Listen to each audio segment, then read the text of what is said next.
Want to keep little hands busy at home? The Home Depot has free kids workshop kits with everything you need to get started. Pick up a new one in store starting the first Saturday of every month. Then head to homedepot.com/kids for a project guide that's easy to follow along with, plus loads of other kid-friendly content. Kids can't wait to get their hands on them. Find out more at homedepot.com/kids. Free kids workshop kits, only from the Home Depot. How doers get more done. While supplies last, U.S. only. It's Black Friday in July, and the prices are hotter than ever at JCPenney. Shop thousands of deals for everyone under the sun and use your coupon to save an extra 30%. That means incredible prices on family favorites like select young men's Arizona tees for $4.19 each and select women's shorts for $9.09 each. If you like to cook, bring home a Cook's 3.7-quart air fryer for just $44.99. Shop the hottest savings of summer. JCPenney. Prices reflect after coupon savings. Offers and coupon valid through 7/11. Exclusions apply. Air fryer limited to 10% off coupon. See store or jcp.com for details.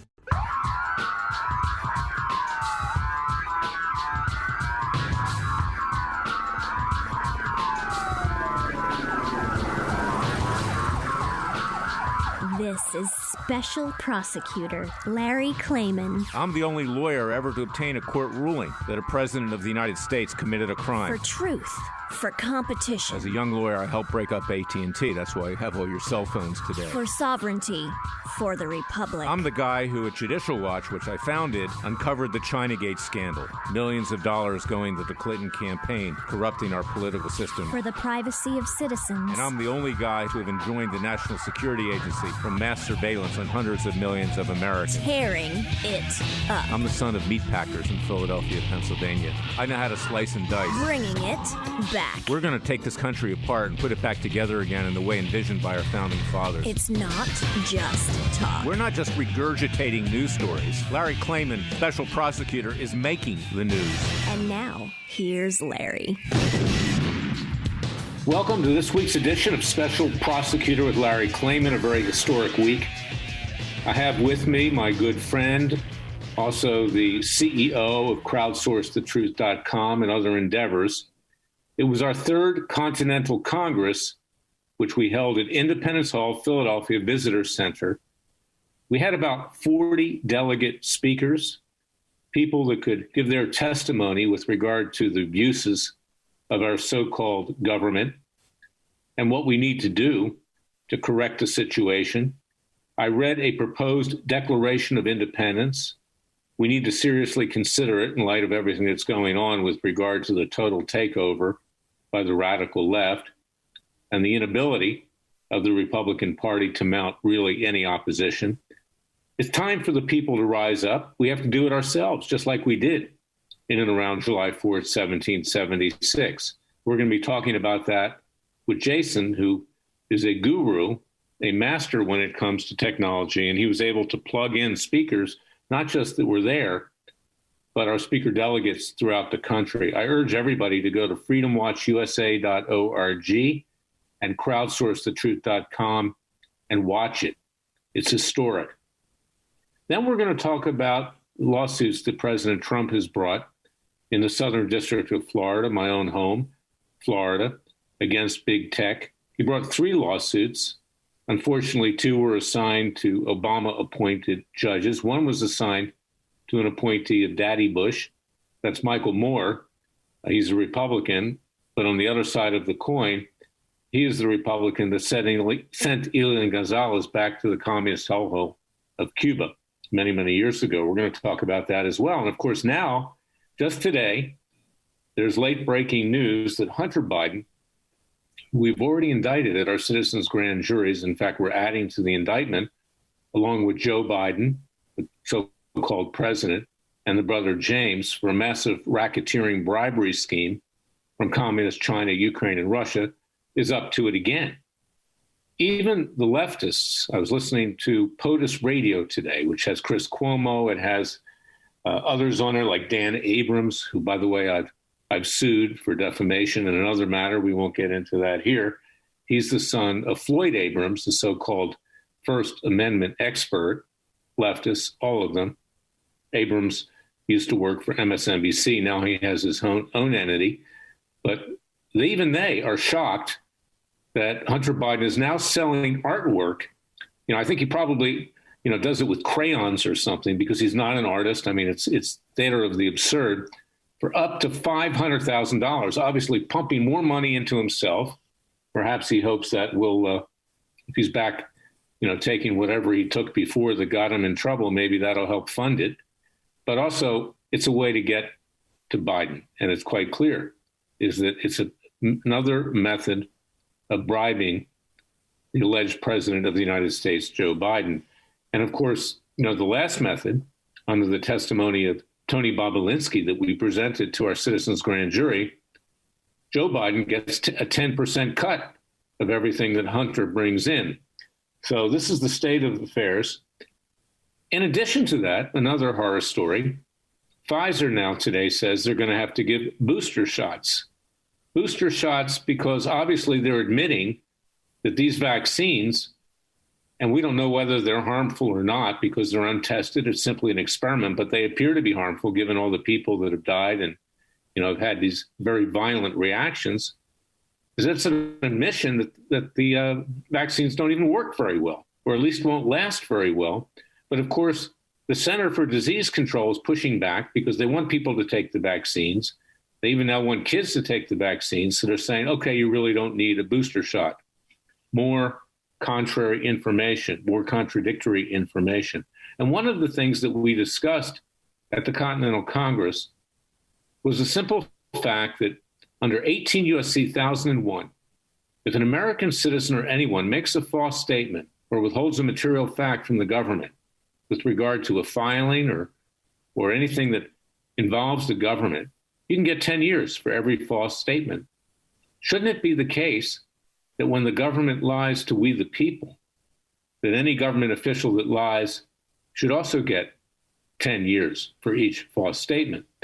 And that is one of the theses of our Third Continental Congress, is that under the laws of nature and nature's God, our founding fathers proclaimed on July 4th, 1776, that when in the course of human events, the sovereign, the rulers, no longer represent the people have a right, under the laws of nature and nature's God, to alter or abolish that government and to form a new government by and for the people with equal rights to everyone in pursuit of life, liberty, and happiness. Well, you see, we're not governed by the law of man. We're also governed by the law of nature and nature's God. And consequently, when we fashion our new government, and we'll do it peacefully and legally, we will hold these people accountable for lying to the American people. And lying in the case of COVID-19 or that phantom pandemic that John Cullen has revealed. You can go to freedomwatchusa.org and crowdsource the truth and watch our Third Continental Congress and see his contribution. And in fact, Jason's going to be putting up the speeches individually. We'll put them both on freedomwatchusa.org and crowdsource the truth and other places so you can watch them. But John Cullen has uncovered that there actually is a pandemic that the government's not telling us about concerning Spanish flu. We're going to talk about all these things, and we're going to get into it in detail with Jason, who's a very, very bright individual, and he himself gave a speech at the Third Continental Congress. Jason, it's been a momentous week. That it has, Larry. First, I want to thank you because it was an honor. And it's one of those things that when I was in it and we were doing it, it was so much work and focus to put it on that I don't think it really hit me until after we left how substantial it was just to meet with all those people and share those ideas. Sheriff Joe Arpaio was there, Ambassador Alan Keyes, so many people, far too many to name in this short segment. But I have to thank you, Larry, because, there's so few people, as you say, who are really doing anything. A lot of people want to watch TV and complain about this or that or tweet or whatever.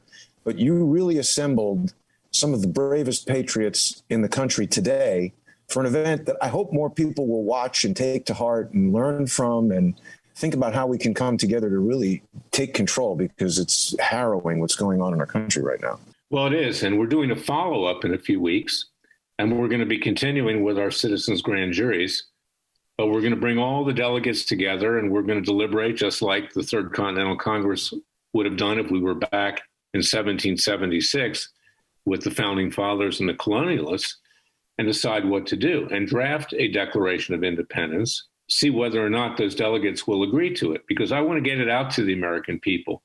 Now, one of the things we're going to talk about, Jason, is that even though it was widely watched, it wasn't as widely watched as it could have been, because it's quite apparent that big tech, in fact, limited the distribution. In fact, although I've stayed static at Freedom Watch now with about 42,000 subscribers on YouTube, it's got to be for about 8 years, is that there are only a couple thousand that actually, it shows, watched, and that's impossible. And that'll bring us into discussing the lawsuits that were brought by President Trump, in our long segment of this radio show. But it's very important for people to go to freedomwatchusa.org and crowdsourcethetruth.com and elsewhere and send it to your friends, get it around, make sure people watch it. It's very important. And we did have Sinclair Network cover it. One American News was going to come, but the reporter got sick. We'll see if we can follow up with that. But the key point now is education, because the courts are so corrupt. They're so compromised. And we'll talk about that too later on in the show with regard to Trump's cases and the judges he drew, federal judges. It's very politicized. And it's really important that we rally the American people, because we have no system of government anymore. We don't have an executive branch. We don't have a legislative branch. And for sure, we don't have a judicial branch. It's a big problem, Larry. I mean, Crowdsource the Truth viewers are aware that I've been being sued by various entities for the past 4 years. So I'm getting my first experience in federal court. Of course, your career has been built there, and your books document how you came to fight the establishment. And you've known this stuff for so long, but I've only been in this for about 5 years. And if we have no mechanism through which we can achieve justice, what do we have? Well, what we have is a revolution, and we're trying to prevent a violent revolution. But what we saw on January 6th, and we talked about this at the conference, and I've said it before at the Third Continental Congress, was the American people, in my opinion, seeing how corrupt the three branches of government is or are, and rising up. The final straw was when the Supreme Court and lower court justices, even the ones that Trump had nominated and had confirmed, threw him under the bus and wouldn't even give him a substantive hearing on what was going on and whether or not there was election fraud, much less irregularities. That was the flashpoint. And it's only going to get worse, because every day a new outrage occurs. For instance, just today, as I said, Pfizer now admitting that their vaccine isn't worth jack. But yet at the same time, the government, through the Center for Disease Control, across the street, by the way, from Emory Law School, where I got my law degree, says, okay, no, it's fine. You don't have to take it. So the American people are being lied to on a daily basis, and they know it. And this is the problem. We'll be right back with the second segment of Special Prosecutor with Larry Klayman. Jason Goodman, guest host.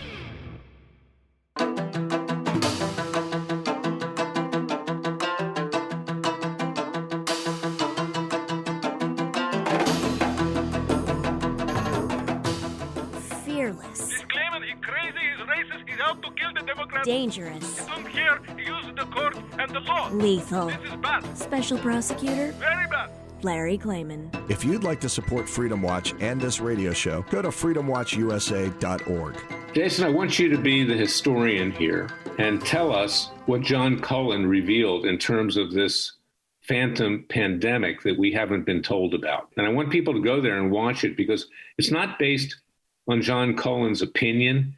He's a statistician. He's a private investigator. He does many things, wears many hats, a very bright gentleman. But it's based on the statistics of the Center for Disease Control and medical institutions such as Johns Hopkins and others themselves. Tell us what Cullen found. John is trained as a quantitative analyst, and he used to work at Oracle. He was a product manager for something called ESRI, which is the database that drives the map that the Johns Hopkins Medical Center uses to give us all this information about coronavirus, where the hotspots are, et cetera. And John does not express his opinion. He simply relies on the data. Many people who watch us on Crowdsource the Truth or subscribe to his John E. Hoover YouTube channel complain that they don't trust China, they don't trust the CDC, they don't trust the WHO. John is simply auditing the information that is being used to dictate public policy. Whether it is to be trusted or not is a separate matter. He's saying this is the data upon which these edicts are being handed down, these executive orders, these lockdowns are coming from. So John is relying totally on publications from these government or pseudo-government bodies, including their own reporting, that in 2005, they sent a team to a U.S. Army base in Alaska where they recovered the NIH, researchers, scientists. The name of the individual escapes me, but if people Google Gog the virus hunter, you'll find an article that was published first in Sports Illustrated, and then elsewhere, the CDC and the NIH published their own findings about this. But scientists went, and a team of scientists recovered the bodies of U.S. soldiers who had died during World War I, not from fighting, but from Spanish flu, the influenza pandemic, 1918, that killed millions. And because these soldiers were buried in a mass grave and preserved in the permafrost, they were able to recover genetic material, their lung tissue. They scraped the lung cells of these individuals. And using modern technology, genetic sequencing, CRISPR machines, they were able to literally genetically reconstruct the Spanish flu. And they've been doing gain-of-function research on the deadliest virus ever known to man. There's been a lot of attention recently on this so-called lab leak theory, where they're now in the mainstream, they are attributing credibility to the notion that COVID-19 could have been created in a lab through what's called gain of function. And that is the process by which a naturally occurring virus is manipulated through a variety of genetic and other techniques to literally give new capabilities to the virus. And we saw this, Larry, as far back in recent memory as 9/11, where people may recall Tom Daschle and some members of the Senate and the mainstream news received letters that had anthrax in them. Normally occurring anthrax is spores that have a tendency to clump together and are heavier than air.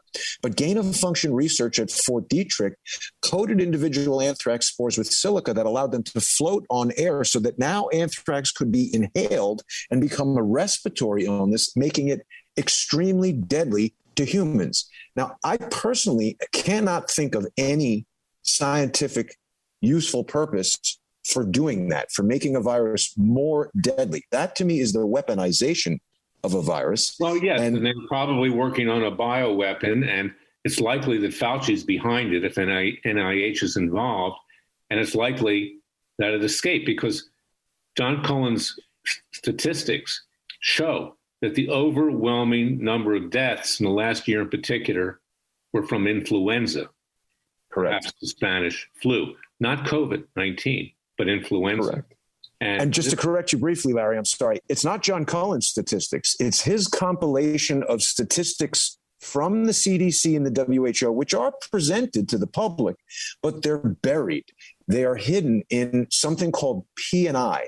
Yeah, P&I is pneumonia and influenza, and John is pointing to their own statistics, but pointing out that you're right, Larry, almost twice as many deaths from flu. So therefore you have it. The government's been withholding information from us one way or the other, and Fauci's behind it as well. He needs to be indicted for this. He's on top of this. He knows, and he probably was personally involved. We'll be right back, and we're going to talk about President Trump's lawsuits and some commentators that have their opinions, leftist commentators, on the efficacy of those lawsuits.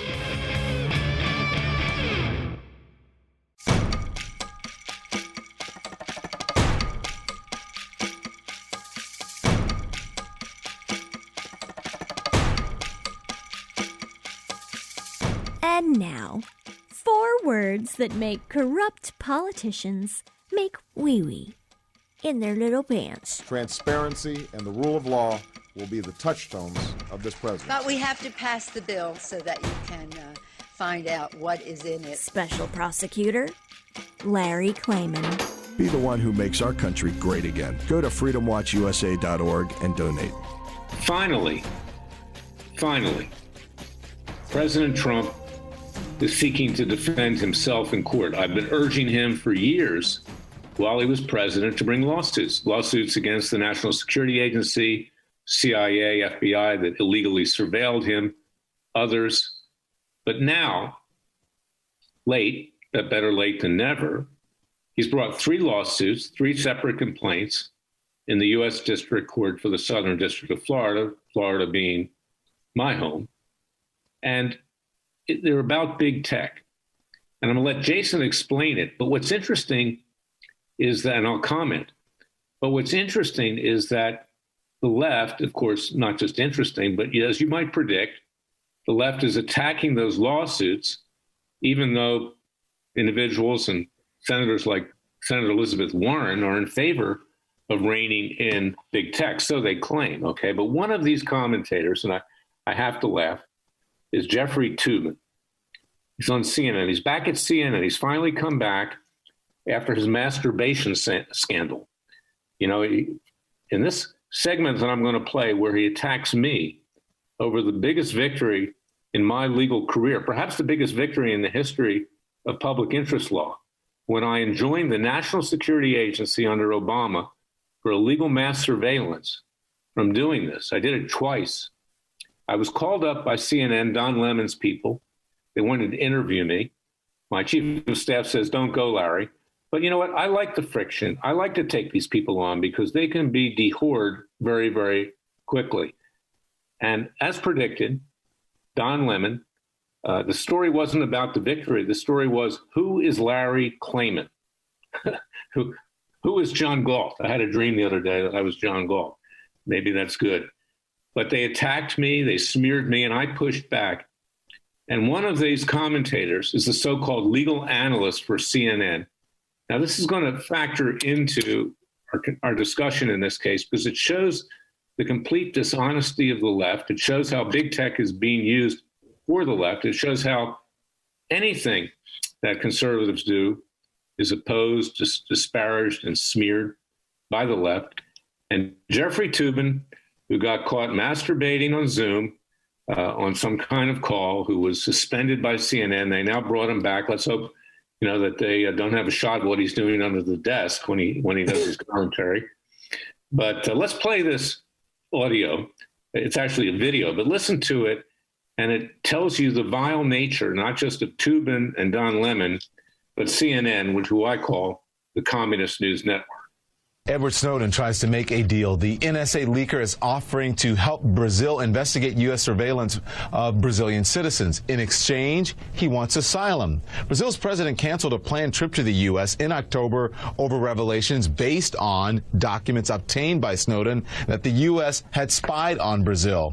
This comes one day after a big victory for the anti-spying contingent. A federal judge ruled that the NSA's domestic phone surveillance program is likely unconstitutional. Now, that ruling only applies to this single suit, and it's somewhat controversial, a somewhat controversial suit brought in part by a pretty controversial figure, Larry Klayman. This isn't Larry Klayman's first legal crusade. Our goal here is to pry open this veneer of secrecy. And it isn't even close to the first time he sued the U.S. government. And we are now ruled, quote unquote, by a president, imperialistic president, who bows down to Allah. Last year, he filed a lawsuit arguing that Barack Obama couldn't be president because, quote, neither Mr. Obama nor the Democratic Party of Florida nor any other group has confirmed that Mr. Obama is a natural-born citizen.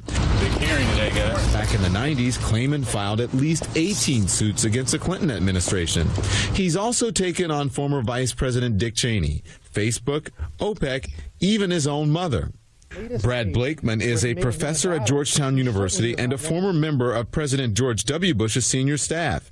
He, too, has been sued by Klayman. I think Larry is a professional litigant.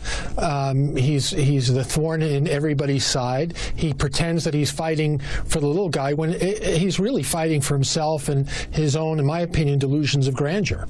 Clayman's been at it for years. He founded the conservative government watchdog group Judicial Watch, a group, you guessed it, Clayman later sued. Yesterday's NSA ruling was a huge victory for Clayman, a victory applauded by NSA leaker Edward Snowden, who said, quote, "Today a secret program authorized by a secret court was, when exposed to the light of day, found to violate Americans' rights. It is the first of many." But Clayman's critics are quick to point out that this battle isn't over. He may have won a battle. He certainly has not won the war. There's a lot more to the NSA case to come in the appellate courts. This case could also reach the Supreme Court. I don't think Larry has the ability, either intellectually or legally, to take this case to where it needs to go beyond the district court, my opinion. So I want to bring in Larry Klayman now, as well as CNN senior legal analyst, Mr. Jeffrey Toobin. Larry, to you first. You just heard one of your former adversaries, Brad Blakeman. He said that, let me ask the question and you can answer. He said you won the battle, not the war. He doesn't think you have the intellectual or the legal ability to take this fight to the finish. Your response? Well, I would say to be one is to know one. Brad Blakeman, I had to sue because he used Freedom Watch's trademark. I asked him to stop. I brought a lawsuit. He's associated with Sheldon Adelson, who I'm sure you don't like, who runs the Venetian Empire in Las Vegas, and he's obviously got an axe to grind on. I think it's important to note that you're a big supporter of Obama. You have favored him in every respect. You have to try to do a hit piece to diminish a very important decision. Are you talking about me personally? But, you know, I'm talking about you personally. I don't think you know that. I don't think you can continue on, but none of that is true. But go on. Well, it is true, Don. I've watched you for many years. You're an ultra-leftist, and you're a big supporter of Obama. And the reality is, let's talk about the NSA. Let's not talk about Larry Klayman. This victory is for the American people. It wasn't for me. And you, as somebody from the left, and I've gotten more compliments from the left in the last few days and even from the right, should appreciate that you don't have a police state in this country that's going to be able to intimidate Americans, to chill their free speech rights, their associational rights. The NSA has data on all of us, metadata, which deals with our personal lives. It's clearly a violation of the Fourth Amendment. But rather than talking about that, you've got to try to take out somebody who's challenged President Obama. And I'll stand by everything I've said and everything I've done. Listen, Larry, I'm not here. Hang on, Jeffrey, before you jump in, listen, I'm not here to get into an argument with you. Nothing you have said has been correct about me or the reason we're doing this story. So you can continue to attack. Listen, will you let me finish, please? You can continue to attack me or attack CNN or whatever you want to do, but let me just say this. The only person who decides my political leanings, whether I'm left or right, are me. The only people who know that for sure, the person who knows that for sure, I'm not attacking CNN. I'm not attacking CNN. But listen, I just want you to know. I want you to finish. I want you to finish. Will you let me finish, or I'm going to cut your mic, and Jeffrey and I will finish this conversation. Well, that is for me to decide. Thank you very much, Jeff. How far will this case go? Okay, let me just read from this opinion, page 39. Mr. Klayman responded, "Why is he bringing this suit? I think the NSA, are messing with me." Then went on to explain that he and his clients had received inexplicable text messages and emails, not to mention a disk containing a spyware program. In other words, this case is based on Larry Klayman's tinfoil hat paranoia about the NSA being after him. He had some fantasy that the NSA was after him. This case is not about Larry Klayman. It's about the metadata program that affects everybody. But the idea that Larry Klayman is the representative is simply outrageous, because he is a professional litigant and lunatic who should not be a representative of the very important issues of this case. Go ahead, Larry. You know, Jeffrey, I'm surprised to hear you say that, because that is not what the case was structured on. Why don't you read the opinion and see what the judge said rather than spending your time with me? You know, and I had differences during the Clinton administration. We certainly did. Like Don is a big advocate of Obama. You were a big advocate of Sidney Blumenthal, who did everything he could to destroy conservatives in the White House. Jeffrey, it's funny. Let's just let him go. It's not funny, Jeffrey. You know, it's not about me, Jeffrey, and the fact that you want to try to do a hit on me shows me that you're not a serious person, and frankly should not not be doing legal commentary for CNN. Yeah. I think there are very serious issues here, but the idea that you are the representative of them is really very unfortunate, because there are important issues here, and they are not obvious in their resolution. But your paranoia and fantasies about the NSA being after you are unworthy of this important case. I think we should read the complaint rather than shooting your mouth off. Read the complaint, read the judge's decision. Obviously, the judge didn't agree with you, Jeffrey. Read what he said, and you can find it at freedomwatchusa.org. And can we listen? This is a disgrace. Both of your conducts are a disgrace. Oh my gosh, you are. Are you okay?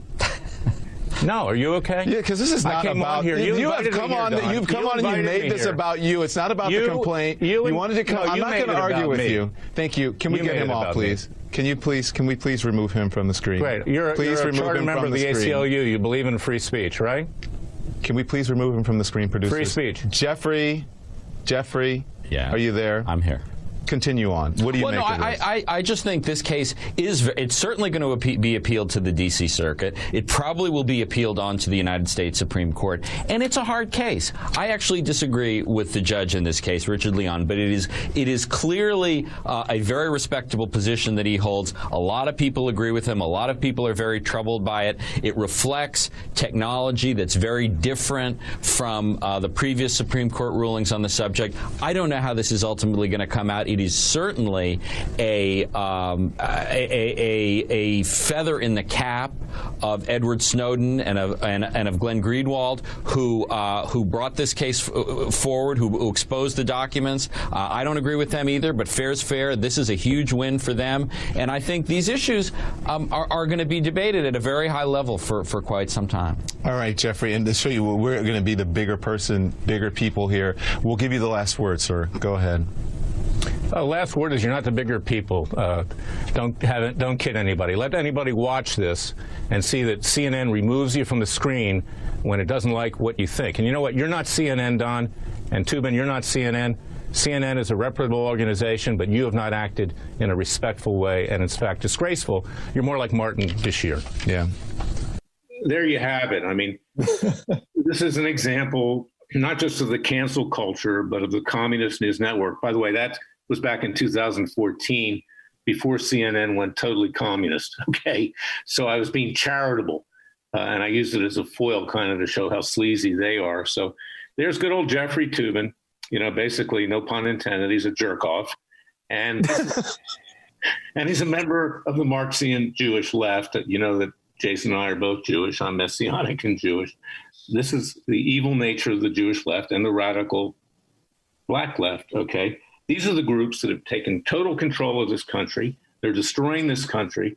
And now Jeffrey's back in charge of making legal analysis, for CNN. So I want to turn to Jason right now, because I was on his show, Crowdsource the Truth, yesterday. We were talking about these cases that were filed by President Trump. Give a little summary of what he filed, because I think they're meritorious cases. Whether they go forward with federal judges is very, very specious at this point, very unlikely because of the nature of federal judges and the fact that they cater to the establishment. But go ahead, Jason, tell people what your analysis is in terms of these cases. And just quickly before I do that, Larry, I want to make some commentary on the really insightful appearance that you had on CNN 7 years ago. First of all, Don Lemon has no problem interrupting you when you're making valid points, but he doesn't want you to interrupt him. In fact, he threatens to totally remove you from the conversation rather than listen to and weigh what you have to say.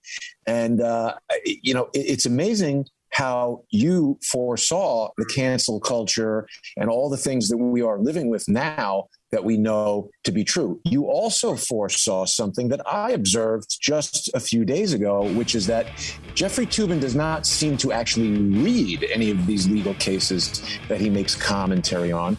We only have about 30 seconds left in this segment, so perhaps we should do the deep dive on Donald Trump's social media lawsuits in our next segment, if that's all right with you. Yes, let's do it. We'll be right back.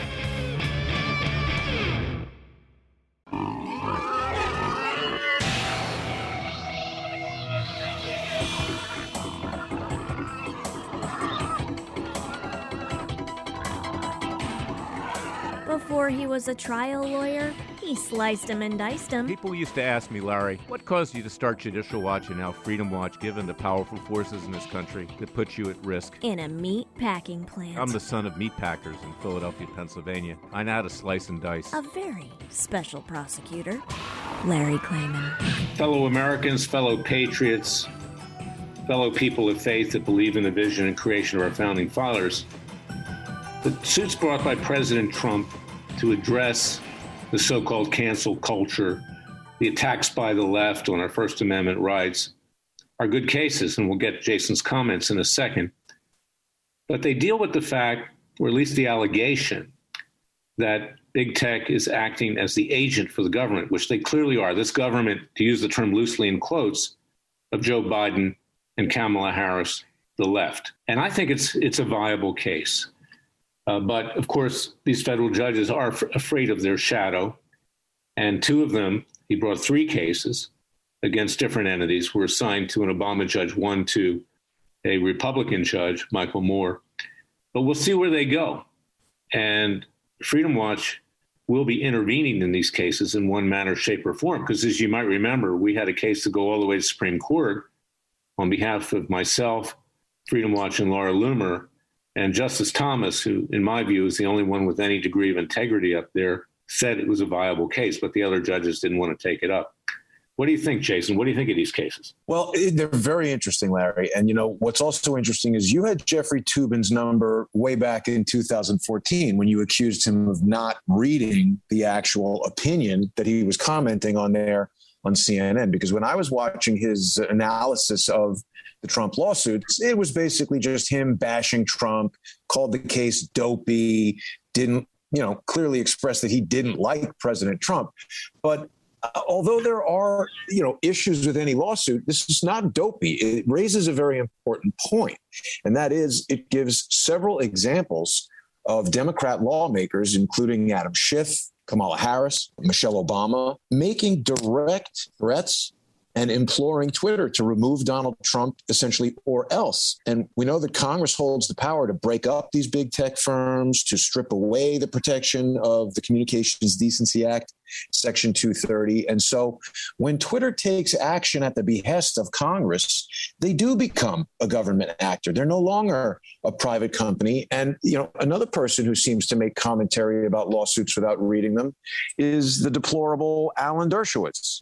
He says this is a First Amendment case, and I don't understand how he arrived at this conclusion, but he seems to think that the social media companies are exercising their First Amendment rights by banning Donald Trump and others, which, as I read the case, doesn't seem to be correct. It seems that they're relying on this Communications Decency Act, Section 230, and frankly, an abuse of that, where there is a section of the law that states that good faith efforts made by network operators to remove content that is deemed to be offensive or dangerous or violent, they cannot be held liable in civil matters for that action. Now, what we need to do is we need to focus in on that language as far as what is good faith and how do they arrive at these determinations of what is violent, what is Absolutely. Obscene.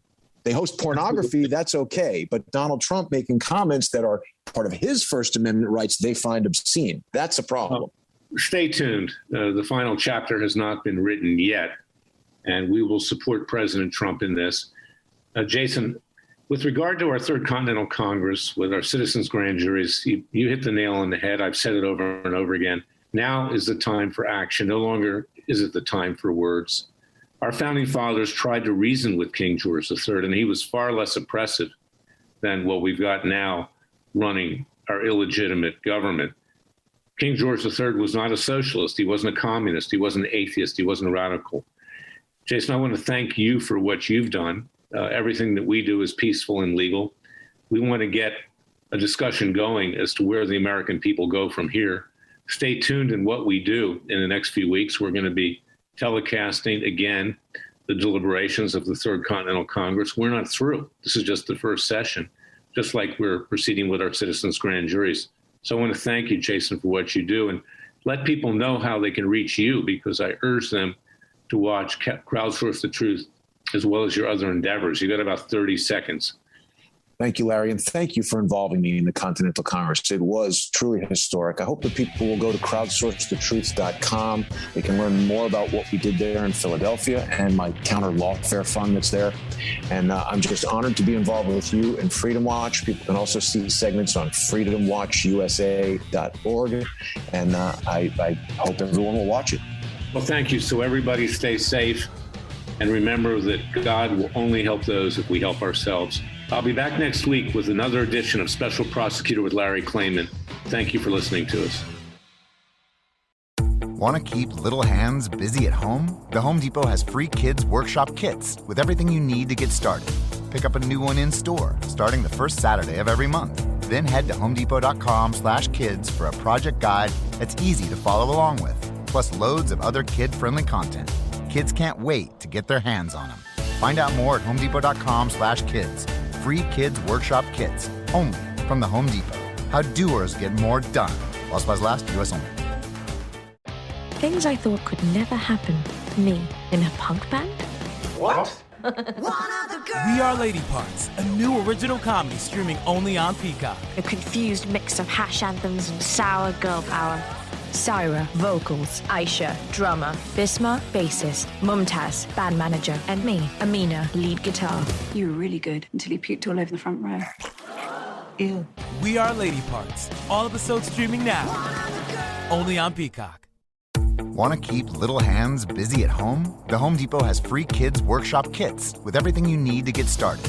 Pick up a new one in store starting the first Saturday of every month. Then head to homedepot.com/kids for a project guide that's easy to follow along with, plus loads of other kid-friendly content. Kids can't wait to get their hands on them. Find out more at homedepot.com/kids. Free kids workshop kits, only from the Home Depot. How doers get more done. While supplies last, U.S. only. U.S. only. U.S. only.